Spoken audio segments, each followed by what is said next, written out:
everybody. Hello. You know, India is lovely and everything, but I really miss this when I'm away. I miss this space with everybody. So India was amazing. People over here on Thursday have heard this before. Why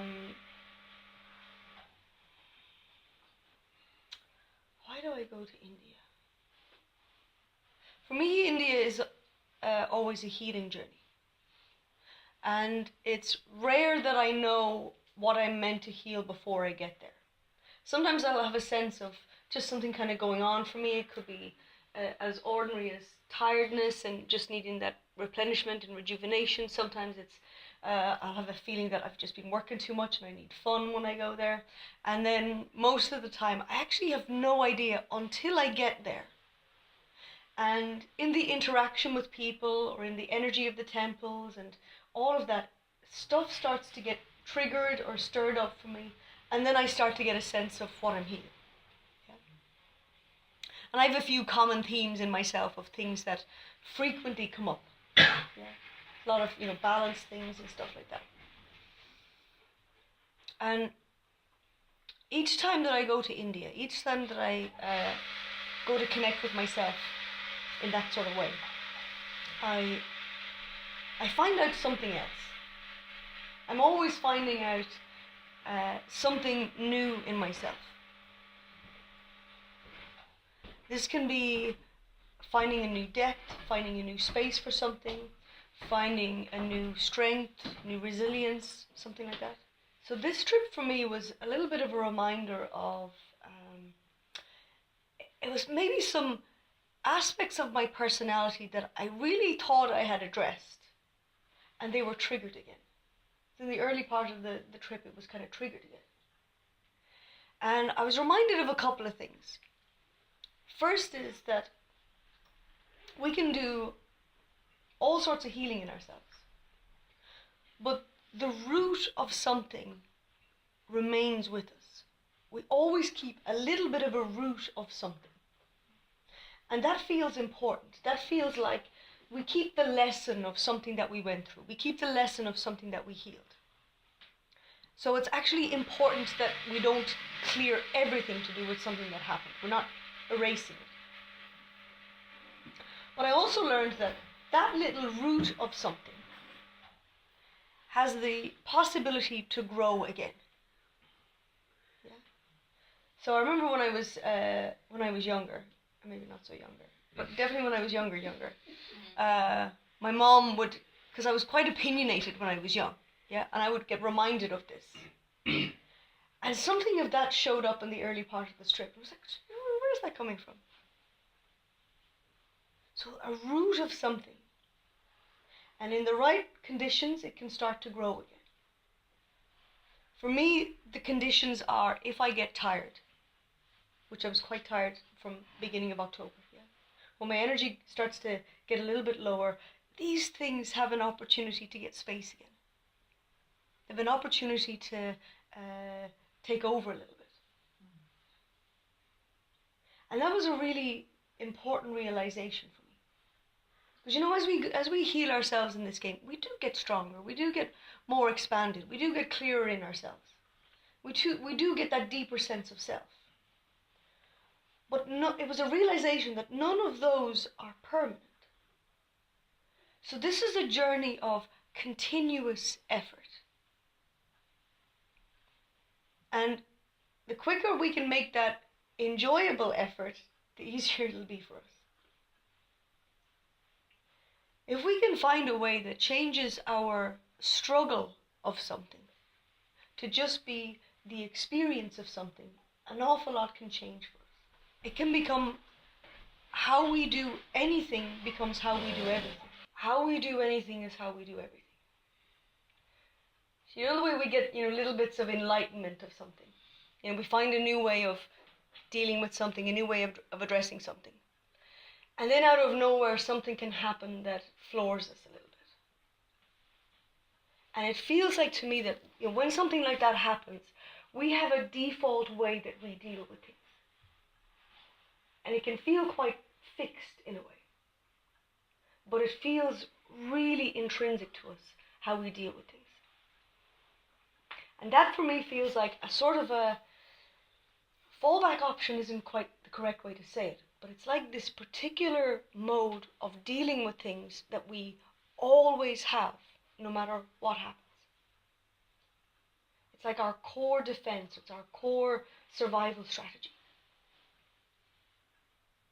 And when something like that happens, we get to find out what we're really made of. If we can approach it in that way. It's not going to feel like that in the midst of it. But we get to find out a whole heap of things about what we're made of, what we can handle when something huge happens, when something really significant happens. Now, we've done this throughout our lives. This is not just adult world stuff. When we go through something big, it could be a breakup, could be whatever. But we have this inbuilt from zero, our survival strategy. But we don't always know that we're using that, yeah? So when something big happens, we get to find out what our survival strategy is. How we handle things, how we handle big trauma, big shock. What do we do? Do we completely plug out and try and pretend like it's not happening? We go into a kind of a denial, and we might do that for a little while. There can definitely be aspects of shock that's there. Shock for me always feels a bit like a buffer. It just gives us that little bit of a breathing space where we can absorb the impact of whatever's happened and at the same time kind of continue life. It just helps us keep going a little bit. So shock in early stages feels really healthy, really helpful. When we let that follow a natural course, when that shock is allowed to thaw, and we'll recognize that because we'll start having the feelings connected to whatever's happened.